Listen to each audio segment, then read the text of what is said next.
గురించి అంటాడు ఫలించడు కొమ్మ అని. ఓవరాల్గా ఈ 12 గోత్రాలు యాకోబు యొక్క గర్భంలో నుండి వచ్చారు. ఈ 12 గోత్రాలే ఇజ్రాయేలు యొక్క సమూహము.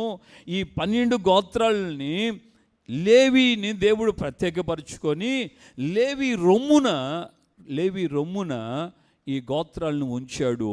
ఈ యొక్క వస్త్రాలు ధరించుకొని యాజకుడు లేక ప్రధాన యాజకుడు దేవుని మందిరంలో, ప్రత్యక్ష గుడారంలో, పరిశుద్ధ స్థలంలోనూ అతి పరిశుద్ధ స్థలంలో ఇవి ధరించుకొని యాజకత్వము చేయాలి.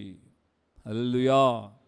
ప్రత్యక్ష గుడారంలో, పరిశుద్ధ స్థలంలో, దీపవృక్షం దగ్గర యాజకత్వం చేయాలంటే ఈ రొమ్మున ఈ న్యాయ విధాన పథకం ధరించుకొని ఉండాలి. దీపవృక్షం దగ్గర పరిచర్య చేయడానికి. సమ్ముఖపు రొట్టెల బల దగ్గరికి వెళ్ళినప్పుడు, పరిచర్య చేస్తున్నప్పుడు, అక్కడికి వెళ్ళాలన్నా కూడా